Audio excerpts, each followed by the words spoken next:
മുട്ടയും കഷായം കഴിക്കുമ്പോൾ പസ്യം നോക്കണം, മീനും മുട്ട ഇറച്ചിയൊന്നും കഴിക്കരുതെന്ന് പറയുന്നത് എന്തുകൊണ്ടാണ്? ശരിക്കും പറഞ്ഞു കഴിഞ്ഞാൽ നമ്മുടെ ആയുർവേദ ചികിത്സയിൽ അല്ലെങ്കിൽ ഞാൻ പറയും ഏത് ചികിത്സയിലാണെങ്കിലും ഏറ്റവും പ്രാധാന്യമുള്ള ഒരു കാര്യമാണ് പഥ്യം പാലിക്കുക എന്നുള്ളത്. ആയുർവേദത്തിൽ നമ്മളിതിന് പല ശ്ലോകങ്ങളൊക്കെ പറയുന്നുണ്ട്. പഥ്യം പഥവാനവേദം വ്യത്യസ്തോക്തം മനസ്സക പ്രിയം എന്നൊക്കെ പറയുന്നത്. അതായത് നമ്മൾ ഈ ഒരു ട്രീറ്റ്മെന്റിൽ, ഈ ശ്ലോകം പറയുന്നത് കേട്ടിട്ട് വിഷമിക്കേണ്ട. എന്താണെന്ന് വെച്ച് കഴിഞ്ഞാൽ ഒരു ട്രീറ്റ്മെന്റിൽ, അതായത് ഒരു ചികിത്സയ്ക്ക് നമ്മൾ എന്തൊക്കെ ആഹാര വിഹാരങ്ങൾ സ്വീകരിക്കണം. ഇപ്പം എക്സാമ്പിൾ പറഞ്ഞു കഴിഞ്ഞാൽ പനി വന്ന ഒരാൾ മഴയത്ത് കളിക്കുന്നു, ഒരു കുട്ടി മഴയത്ത് കളിക്കുന്നു എന്ന് വെച്ചാൽ അത് ഭയങ്കര ഒരു അബദ്ധ്യമാണ്. അത് അയാളുടെ വിഹാരത്തിലുള്ളൊരു അബദ്ധ്യമാണ്.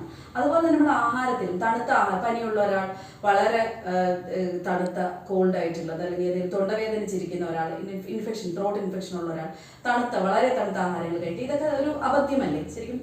വിഹാരത്തിലുള്ള ഒരു അബദ്ധ്യം. അതുപോലെ തന്നെ ആഹാരത്തിലുള്ള അബദ്ധ്യമാണ്. ഞാൻ എന്താ പറഞ്ഞത്, ആഹാരത്തിലുള്ള ഒരു അബദ്ധ്യം, തണുത്ത ആഹാരങ്ങൾ കഴിക്കുക, ഇതൊക്കെ ആഹാരത്തിലും വിഹാരത്തിലുള്ള നിരവധി പഥ്യ അബദ്ധ്യങ്ങൾ ആയുർവേദത്തിൽ പറയുന്നുണ്ട്. അത് എങ്ങനെയെന്ന് പറഞ്ഞു കഴിഞ്ഞാൽ ശരിക്കും നമ്മളൊരു ട്രീറ്റ്മെന്റ് ചെയ്യുമ്പോൾ, ഒരു ട്രീറ്റ്മെന്റിനായിട്ട് ഒരു പേഷ്യന്റ് നമ്മളെടുത്ത് വരുമ്പോൾ അവർക്കൊരു ഇപ്പോൾ നമ്മളൊരു മെഡിസിൻ എഴുതി, ആ മെഡിസിൻ ചിലപ്പോൾ പ്രോട്ടീൻ റിച്ച് ആയിട്ടുള്ള കണ്ടൻസ് ഉള്ള മെഡിസിൻ ആവണമെന്നില്ല. പക്ഷെ നമ്മൾ കഴിക്കുന്ന പല ആഹാരത്തിലും ഭയങ്കരമായ കാലോറീസ്, അതുപോലെ പ്രോട്ടീൻ റിച്ച് ആയിട്ടുള്ള ആഹാരങ്ങളായിരിക്കും. ഈ പ്രോട്ടീൻ റിച്ച് ആയിട്ടുള്ള ആഹാരങ്ങളുടെ ഒരു പ്രത്യേകത എന്ന് പറഞ്ഞു കഴിഞ്ഞാൽ ഈ പ്രോട്ടീൻസ് ആണ് ബിൽഡിംഗ് ബ്ലോക്സ് ബോഡിയുടെ.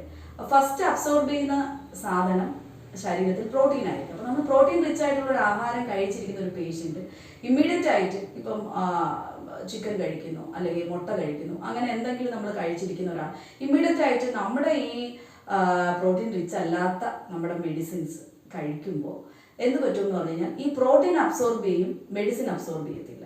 ഇതാണ് അതിന്റെ സിമ്പിൾ ലോജിക് എന്ന് പറഞ്ഞത്. അതായത് നമുക്ക് മെഡിസിനെ സംബന്ധിച്ച് പഥ്യം എന്ന് പറയുന്നത് ശരിക്കും മെഡിസിന്റെ അബ്സോർപ്ഷൻ റേറ്റ് കൂട്ടാനായിട്ട് നമ്മൾ എന്തൊക്കെ ആഹാരങ്ങൾ നമ്മൾ ഒഴിവാക്കണം. അതായത് എക്സസീവ് പ്രോട്ടീൻ കണ്ടന്റ് ഉള്ള സാധനങ്ങൾ നമ്മൾ കഴിച്ചു കഴിഞ്ഞാൽ നമുക്ക് ആ പ്രോട്ടീൻ അബ്സോർബ് ചെയ്യും, മെഡിസിൻ അബ്സോർബ് ചെയ്യത്തില്ല. അതൊരു വലിയ കാര്യം തന്നെയാണ്. അത് ശരിക്കും പേഷ്യൻസ് ശ്രദ്ധിക്കേണ്ടുന്നതും അതുപോലെ കൺസൾട്ടിങ് ഫിസിഷ്യൻസും കൂടി ശ്രദ്ധിക്കേണ്ടുന്ന ഒരു കാര്യം തന്നെയാണ്.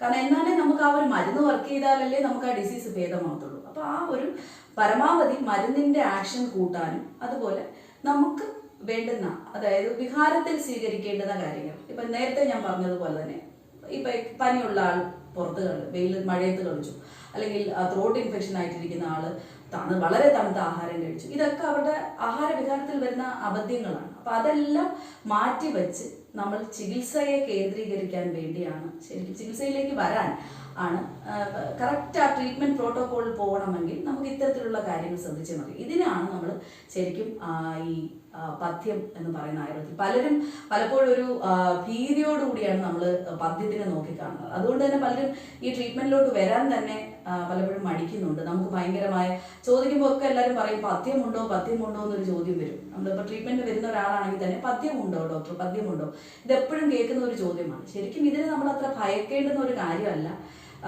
വളരെ ട്രീറ്റ്മെന്റ് എഫിക്കസി വരാൻ വേണ്ടി മാത്രം, അതായത് ഒരു അസുഖത്തിന് വേണ്ടി അതിനെ നമ്മൾ എങ്ങനെ പരമാവധി ഏതെല്ലാം മെത്തേഡ്സ് നമുക്ക് അതിനെ ക്യൂർ ചെയ്യാം എന്നുള്ളതിന് വേണ്ടി ഈ രോഗി സ്വീകരിക്കേണ്ടുന്ന ചില ആഹാരത്തിലും വിഹാരത്തിലും മറ്റ് ചര്യയിലും, ദിനചര്യ, ഋതുചര്യ മുതലായ പല കാര്യങ്ങൾ, നമ്മൾ ഡയറ്ററി റെജിംസ് കാര്യങ്ങളൊക്കെ ഫോളോ ചെയ്യുന്ന ഒരു സയൻസാണ് നമ്മുടെ ആയുർവേദം. അപ്പോൾ അത്രയും കാര്യങ്ങൾ നമ്മൾ ശ്രദ്ധിച്ചുകൊണ്ട് നമുക്ക് എങ്ങനെ ഒരു പെർഫെക്റ്റ് ചികിത്സ കൊടുത്ത് ഈ ഡിസീസിനെ ഭേദമാക്കാം, അതിനു വേണ്ടിയാണ് നമ്മൾ ശരിക്കും പഥ്യം പറയുന്നത്. പഥ്യത്തിനെ കുറിച്ച് ഓർത്ത് ഭയങ്കരമായ ഭീതി സ്വപ്നങ്ങളൊന്നും തന്നെ വേണ്ട. ശരിക്കും ഇത്തരത്തിലുള്ള സിമ്പിൾ ലോജിക്കൽ അപ്രോച്ചാണ് പഥ്യത്തിന് വേണ്ടി സത്യത്തിൽ വേണ്ടുന്നത്.